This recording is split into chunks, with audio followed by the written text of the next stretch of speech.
ജോലിക്കൊന്നും പോവാത്ത പകൽ സമയത്ത് തനിച്ചുണ്ടാവുന്ന വീട്ടമ്മമാരെ കണ്ടെത്തലായിരുന്നു രണ്ടാമത്തെ പ്ലാൻ.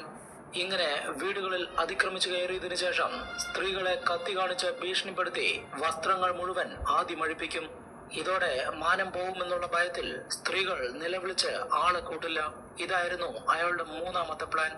ഇത്തരത്തിൽ ഉമേഷ് റെഡ്ഡി നിരവധി കളവുകളും റേപ്പുകളും ചെയ്യാൻ തുടങ്ങി. പല സ്ത്രീകളും അപമാനം ഭയന്ന് പോലീസിൽ പരാതി കൊടുക്കാൻ പോലും തയ്യാറായില്ല. ഒടുവിൽ 1997 ജൂൺ 24 ഒരു വീട്ടിൽ അതിക്രമിച്ചു കയറി മോഷണം നടത്തുന്നതിനിടയ്ക്ക് ഉമേഷ് റെഡ്ഡിയെ നാട്ടുകാർ കൈയോടെ പിടികൂടുകയും അടുത്തുള്ള പോലീസ് സ്റ്റേഷനിൽ ഏൽപ്പിക്കുകയും ചെയ്തു. ബാംഗ്ലൂരിലെ മൈക്കോ ലയോട്ട് പോലീസാണ് അന്ന് ഉമേഷ് റെഡ്ഡിയെ അറസ്റ്റ് ചെയ്തത്. അവർക്ക് ഉമേഷ് റെഡ്ഡിയെ തിരിച്ചറിയാൻ കഴിഞ്ഞില്ല.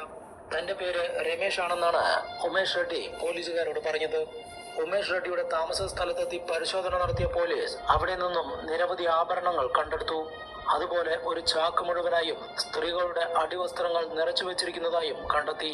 അതെല്ലാം താൻ മോഷണം നടത്തിയ വീടുകളിലെ സ്ത്രീകളുടേതാണ് എന്നായിരുന്നു ഉമേഷ് റെഡ്ഡി പോലീസുകാരോട് പറഞ്ഞത്. ഇതോടെയാണ് തങ്ങളുടെ കസ്റ്റഡിയിലുള്ളത് വെറും ഒരു കള്ളനല്ല എന്നും ലൈംഗിക വൈകൃതങ്ങൾക്ക് അടിമയായ ഒരു ക്രിമിനലാണ് എന്നും മൈക്കോ ലയോട്ട് പോലീസിന് മനസ്സിലായത്. തൊണ്ടികളെല്ലാം കണ്ടുകെട്ടിയതിനു ശേഷം ഉമേഷ് റെഡ്ഡിയുമായി പോലീസ് കോടതിയിലേക്ക് പോകും വഴി അയാൾ പോലീസ് വാഹനത്തിൽ നിന്നും പുറത്തേക്ക് ചാടുകയും ഓടി രക്ഷപ്പെടുകയും ചെയ്തു. ഇതാണ് രണ്ടാമത്തെ രക്ഷപ്പെടൽ. അന്ന് രക്ഷപ്പെട്ട ഉമേഷ് റെഡ്ഡി ഒരു മാസത്തിന് ശേഷം 1997 ജൂലൈ 7 വീണ്ടും അറസ്റ്റ് ചെയ്യപ്പെട്ടു. ബാംഗ്ലൂരിലെ ഇൻഡസ്ട്രിയൽ ഏരിയയായ പീനിയ എന്ന സ്ഥലത്തുള്ള വീടുകളിൽ നിന്നും സ്ത്രീകളുടെ അടിവസ്ത്രങ്ങൾ മോഷ്ടിച്ച കേസിൽ പീനിയ പോലീസാണ് രമേശ് എന്ന് പരിചയപ്പെടുത്തിയ ഉമേഷ് റെഡ്ഡിയെ അറസ്റ്റ് ചെയ്തത്. ഉമേഷ് റെഡ്ഡി അറസ്റ്റിലായ